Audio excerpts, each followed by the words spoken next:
What's going on, everybody? Welcome back to Unhinged Talk. As usual, I'm your host, Patrick Hennessy, joined tonight by the man, Jalen Robinson. How we doing tonight, bro? I'm doing well, bro. We're prepping for a little tropical storm here in Miami. It's pretty nasty outside, but doing well.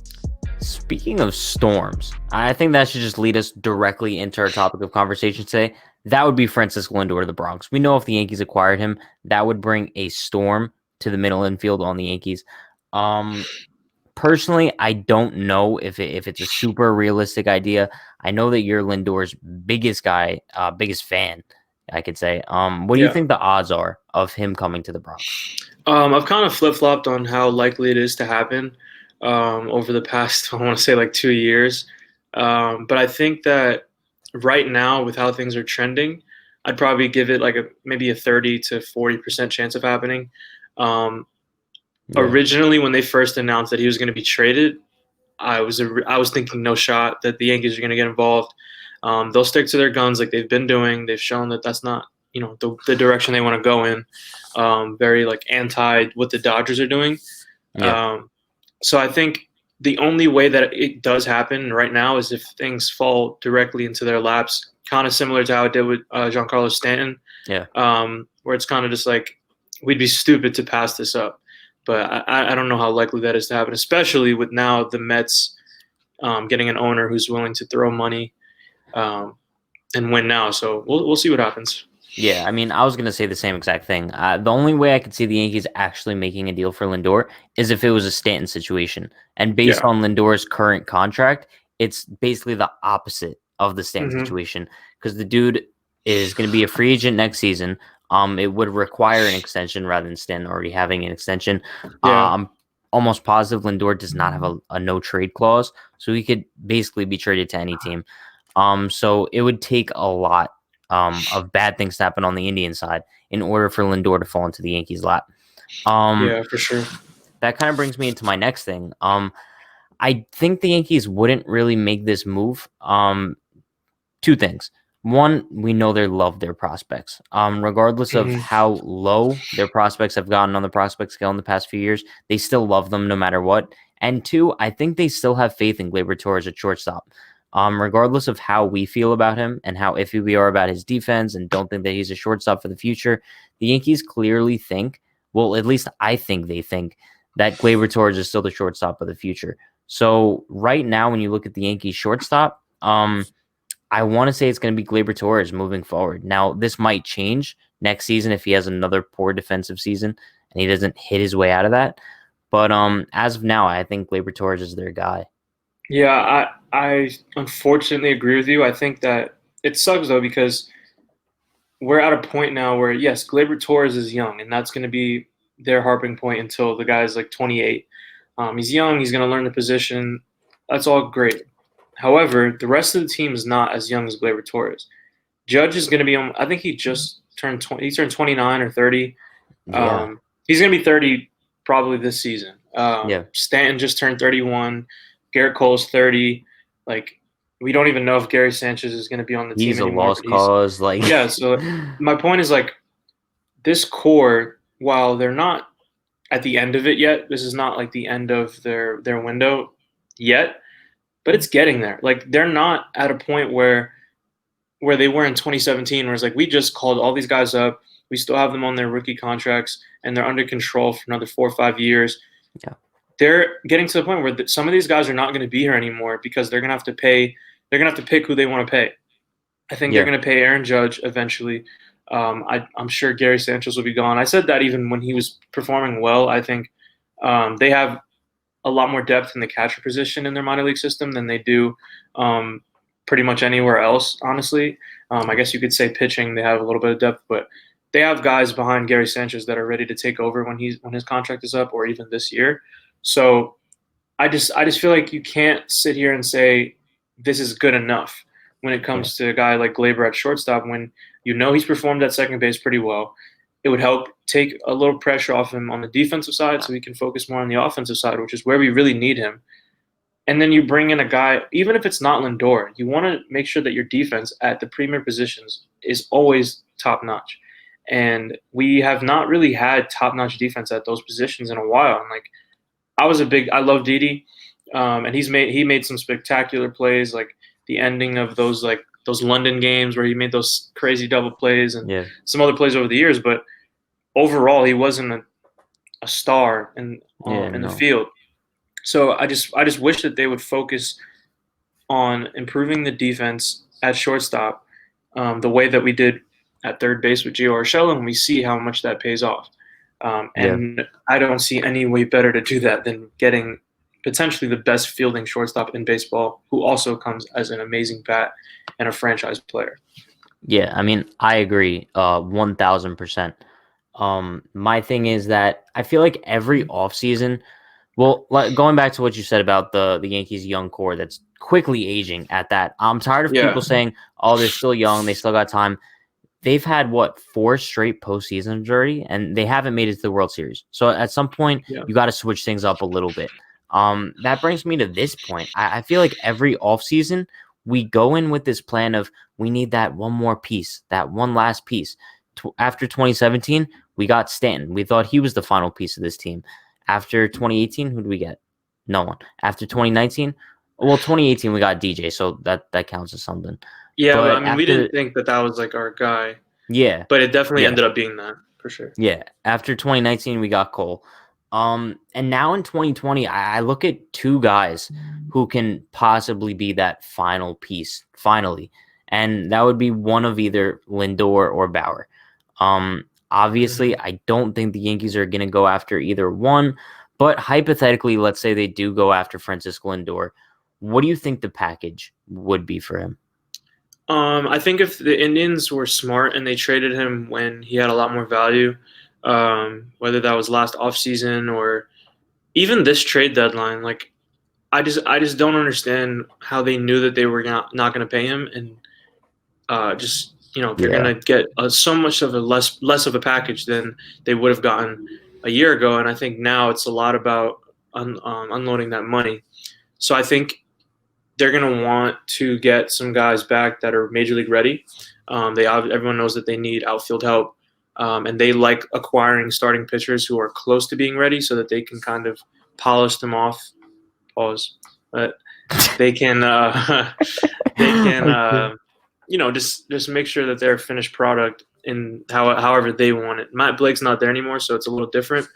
Yeah. But Cleveland's not really known for um, drafting pitchers. I don't think, or like they acquire. I may be thinking of another team, but don't they I just like mean, acquire pitchers young?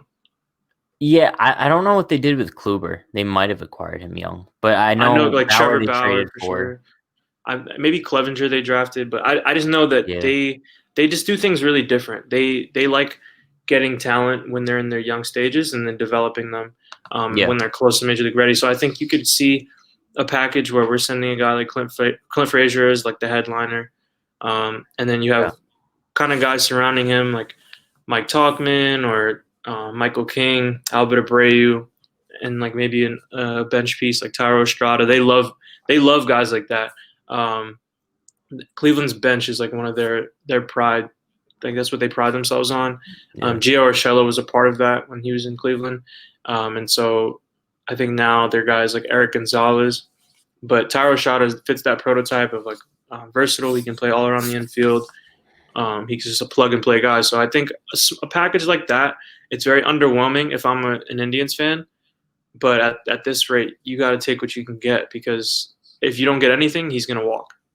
yeah. I mean, I guess, but I guess my question is, would you include Gleyber Torres in a deal for Lindor with no extension? Now, obviously, Um, there's a chance of extension, but there's no set yeah, extension in place at the time of the deal. I wouldn't right now. When you look Because at then it, you're left with like an infield logjam for where you sure. would have to get rid of someone. Yeah, I think that I'd be more willing to, and I probably people probably disagree with me on this, but like I'd be more willing to let DJ walk and bring in Lindor than trade Glaber because of the simple fact that Glaber has the potential to blossom into an all-star and be a Yankee for life and be a cornerstone of the next dynasty if there is one. Yeah, Um, especially with his bat, what we've seen from him. If we let him stay at second base, he could be the best second baseman in baseball in like 2 years. He was Yeah. already close to it in 2018. Um, so I don't see a reason why he couldn't get to that level again when things start getting a little bit back to normal. I would include Gleyber Torres in a deal for Lindor if there was a guaranteed extension. Yeah. Like if that was already worked out with the agents and there wasn't much of a package elsewhere, like if it was just Gleyber and maybe Michael King or like one other guy. Yeah. But I don't really see that happening. I've been doing a lot of research on the Indian side and like what they are looking for in a deal as far as like what their fans want, and they don't really want infielders. I think they have some guys lined up ready to go like after Lindor. Um, so You did your own research. I mean, now is this yeah, research from Lindor himself? Because we know that you're super close with Lindor. yeah, no, I spoke to him, but he didn't really have a grasp on what Indians fans wanted in return for him. He wasn't really thinking about that. But he also did let me know that there's some guys in the Indians farm system that he's worked with and they look solid, and he would have no doubts that they could take over if he left. He's So such a team player. Such a no, team player, that absolutely Francisco.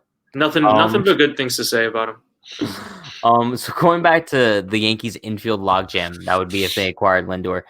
I know you mentioned you would rather get rid of DJ instead of Glaber for Lindor, but Hmm. taking both of those guys out of the equation, I'd give up Voit the most, even though he's coming off the best season of his career. I Hmm. think that that's the peak of Luke Voigt's career. I don't see him getting better than that. I don't even see him replicating that season if we're being honest with each other. So I Yeah, think also Luke Voigt is a very basic kind of hitter. He's not going to give you those clutch deep at bats like DJ LeMahieu. He's not going to put bat on the ball like DJ LeMahieu, but he'll give you those home runs. But we got two of those guys in Stanton and Judge. yep. And Glaber's that guy who's still so young, can blossom into the best infielder in Major League Baseball. So I wouldn't want to get rid of him. So I Hmm. think the odd man out in the equation is Luke Voigt because Gio's here to stay. Hmm. You just can't replace his defense, and his bat is 10 times better than anything we could have asked him for. Hmm. So I do think that the Yankees probably would find a way to deal Voigt if I they found a way to land Lindor. I'm entirely with you on this. Um, I said this like really early in the postseason because I was so amped up about Lindor. I think it was like the second right after we beat them in the first game of the that little wild card series. Yeah. I was like, I'll take Lindor and leave Cleveland. Luke Voigt can stay in Cleveland. So I just feel like the only reason why I don't see that as realistic is because the Yankees are for some reason being cheap right now, and they're trying to get under Yeah. they're trying to get under the luxury tax. And I just think that with Luke Voigt being cost effective, um, and DJ, I think he's going to be 33, and he's going to want 4 year deal of close to 25 mil a year. I just see them if they do bring in a guy like Lindor, they'll say, okay, well we can absorb a guy like Lindor if we let DJ walk. Um, I don't see them paying 25, 50 mil for DJ and Yeah. Lindor. Yeah. Just that, especially when they need pitching, they need another bullpen arm. It's just tough. So I would love for that to happen. I've made it happen in MLB The Show many times. It looks great on paper, but GM of the I year just over here.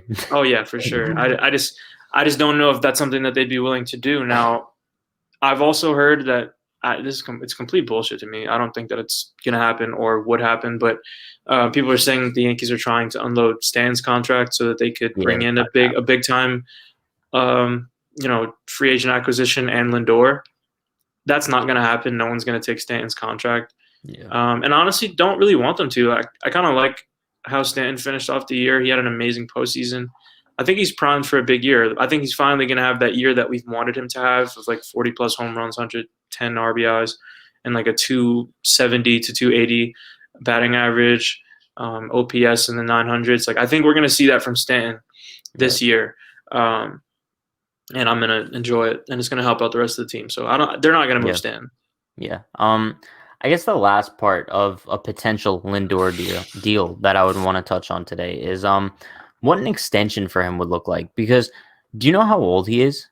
He's going to be 27 this week. I'm actually All going right. to his house to celebrate in a couple Oh, days. solid. Give him my best. Give him my No, best. I will. I absolutely will. So yeah, 27. Yeah. What would be the deal you would offer him as an extension? Because like you said, the Yankees do have a few guys that they need to save money for, like Gleyber Torres, like Aaron Judge. So what would be the deal you would offer to Lindor? Machado. It's just that it's really as simple as matching the Machado deal. I'm sure he's going to want a little bit north of that. 10 years, 300 mil. Well, That's a lot of money. and here's the thing: people will argue that he doesn't deserve it. You lose Judge in that case. I don't agree with that. I think you lose the potential of adding more starting like big names in the bullpen. I think you lose a lot, but I think they're going to re-sign Judge regardless. I just don't see them letting unless Judge like gets hurt again and misses most of the season this year. I don't see them letting Judge walk again. Yeah. Here's the thing about this. Here's the thing about this team, right? So it's very interesting because if they get under the luxury tax this offseason, whether it's just signing DJ or just acquiring Lindor and letting DJ walk, they get under the luxury tax, it resets. So they're no longer repeat offenders. So what they could do is get under the luxury tax so they don't get hurt this offseason, and then just throw a bunch of money at guys in the following couple of years because of the reset.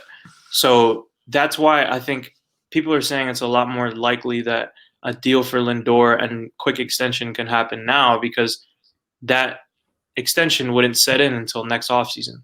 Yeah. Which in that case they would be first time offenders over the luxury tax. So I don't think that it would hurt the chances of a Judge extension, or it might hurt it, but I don't think it would make completely eliminate the fact that Judge. I'm just tired of them being cheap, bro. Like, I agree. You're the New York Yankees. Like, stop being. Hal Steinbrenner has a net worth of upwards of $5 billion, I believe. Yeah, like we shouldn't have to have this conversation of like who can they afford? Like, this is the richest team in all of sports. Yeah, like it's ridiculous that we're even talking about this. But I think that's gonna wrap up the Lindor conversation today. I think the bottom line that we can kind of draw from it is if we're talking about the Yankees of 10 years ago, this deal is probably done already. But unfortunately, with the Yankees now, I just don't see the likelihood of a deal being done a high possibility. And I think you could agree with that. Yeah, for sure. I hope it happens. I would be the first person to buy a Lindor jersey if it came to the Bronx, even if there was no extension signed, just, to capture the moment. I do want to shout out my boy Dev, who made this hat, and my boy Don Smith for this shirt. It's unfortunate. This was a Yankees 20. Shirt. Yeah, it was the Yankees 2020 champion shirt. Didn't happen, but it's still a really dope shirt. In your heart, it happened though, so that's all that matters. Yeah, and if we get Lindor this offseason, that's even better than a trophy. I'll throw my own parade. I'll throw my own parade. Jalen's eyes, getting Lindor is better than a trophy any day of the week. Absolutely. So on that note, we will see you guys next time. Stay tuned for all of our live shows Monday, Wednesday, Friday every week, and all of our other content on unhingednewyork.com. We love you all. We'll see you guys next time. Have a good night.